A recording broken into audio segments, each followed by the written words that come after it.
So gaming's biggest deal in history occurred where Microsoft buys Activision for $69 billion. Nice. These jokes write themselves.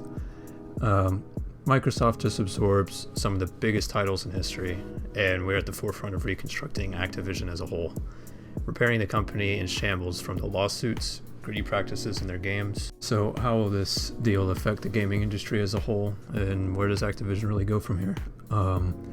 I'd say this move is a blessing for Activision as it draws away the attention that they've received from the lawsuits, and by being owned by a mega corporation like Microsoft, their brand going to guaranteed be in good hands and their name will live on for a long time. But let's be honest, who really cares about the good things that happens to Activision? So what does this deal really do for us as the consumer? What direction is our favorite games going to go in, and will Microsoft be able to handle all these giant titles?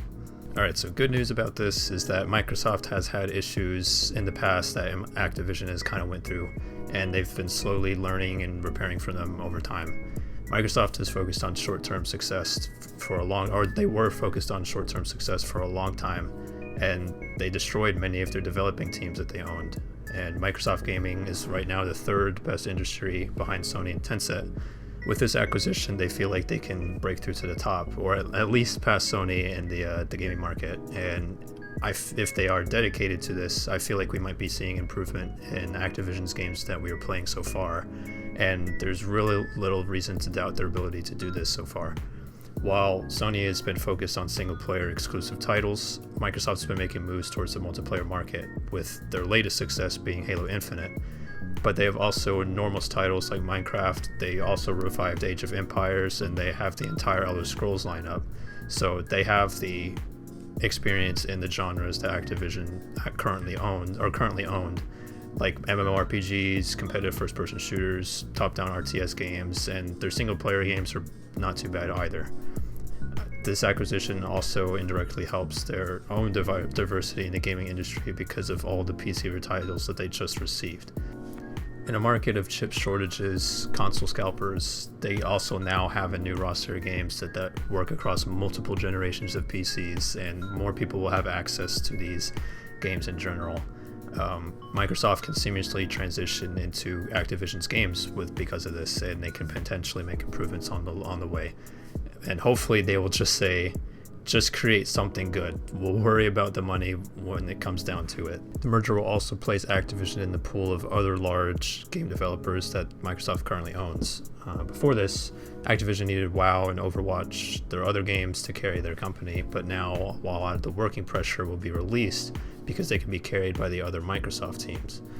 At the very least, this will make Activision a better place to work, and Microsoft will be the type of company that just will not tolerate any of the misconduct or allegations that might come out within the workplace industry. And you can tell that Activision was a bad place to work by the products that we were receiving, the bugs and all the other stuff that came in with COD and the games that they released. The company should improve overall as the happiness within the workplace improves.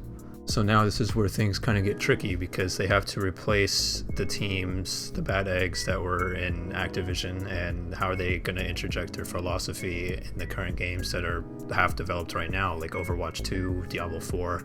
How are they going to do that in a timely manner? I would honestly say they shouldn't do it in a timely manner. They should take all the time that they need to release these games, because these games need to be good in order for people to believe in the acquisition and to believe into the new Microsoft Blizzard or Microsoft Activision, whatever they want to call it.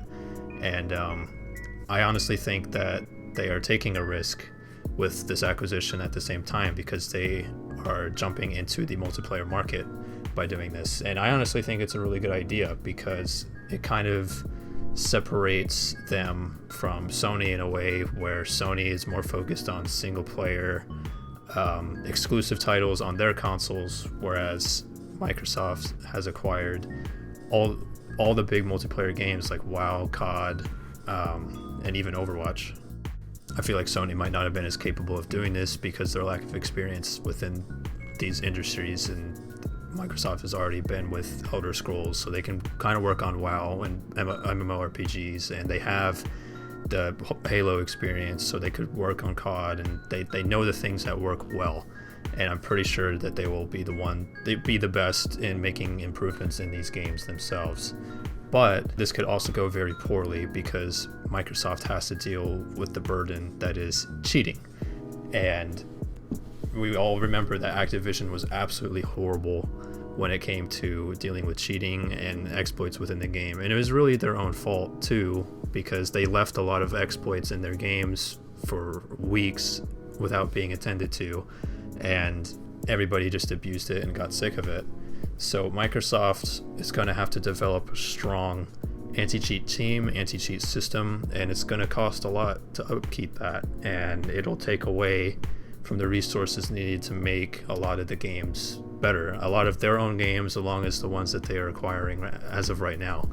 And unfortunately, they really can't be lazy with this, because many believe right now that cheating is the death of multiplayer gaming, or it will eventually be the death of multiplayer gaming, and this will currently affect Microsoft's strategy if that falls through, and it will still harm the whole gaming industry. But if they're going to go focused into a multiplayer-centric style, then they're going to have to deal with these cheats as they go. But even if they have the top tier anti-cheat team, people will find a way to get their cheats, and as they've always currently have. And there are already multiple kinds of undetectable cheats that exist, and really the hope is that this doesn't really get out of control, or it doesn't develop further than it currently is. And the thing that everybody else is concerned about, which I'm not very concerned about, is the monopolization of the COD and Overwatch and all these other games. I don't believe that they're going to cut off the revenue stream just to have everybody funnel to the Xbox. It doesn't make any sense. Call of Duty was originally favored towards the PlayStation market, and that would be a huge cutoff of people that they would be alienating by just making it exclusive for the Xbox. And in general, Sony and Microsoft have been more open with crossplay compatibility in general, and they both know that they benefit greatly from crossplay. And most of Activision's games were on PC anyway, so they wouldn't really have to worry too much about making things exclusive. If anything, they would make them more open to other consoles or other generations. So Sony was the one that was usually making the games exclusive for console. Halo Infinite was released on console and PC, while games like Bloodborne and Demon's Souls were never ported to PC at all. I believe that Microsoft is more open to branching out their games into different consoles, markets, and the such. So what do I think is going to happen? I honestly have no idea. But with this kind of change, I really only see good things happening, right? If anything there really won't be any changes at all, and maybe the games are a little bit less buggy. Maybe they hopefully aren't abusing their workers, and I see no real reason for COD or WoW to change all that much, because they already have their huge player bases and they're reaping rewards just because of their titles alone. And there's a good chance that the new releases and expansions within their series could be a lot different than they normally are. Whether it's going to be good or bad remains to be seen. I feel like it's too good of an opportunity for Microsoft to pass up the opportunity to buy Activision, and it definitely solidifies their direction within the gaming industry going forward, in order to produce the best multiplayer games on console and PC. We will easily be able to see the dedication within the games that they make, within the first few months of it, with the changes that they decide to make, and we will know what the future holds for Activision, I believe, in a short amount of time. And who knows, maybe they'll have some crazy cool release for us in the future. And honestly, all of Activision's games are already established brands. There's no real reason to change what's been working. If anything, we'll probably see a lot less bugs and a slightly higher quality product with the games, but the microtransactions and the greed is just not going to go away. Activision's going to have a lot less expectations placed on them since they're part of a bigger company, but the multiplayer games are designed to be sold with microtransactions and to have people show off their in-game store-bought stuff with other players, while single-player games are much harder to incorporate microtransactions because you don't have that element. There's no real reason to have a store for a single-player game. And also remember that the only goal of a multi-billion-dollar company is to take our money.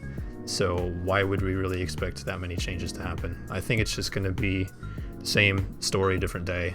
But anyways, I appreciate you all listening in, and I hope to hear some of your thoughts about this. Catch you next time.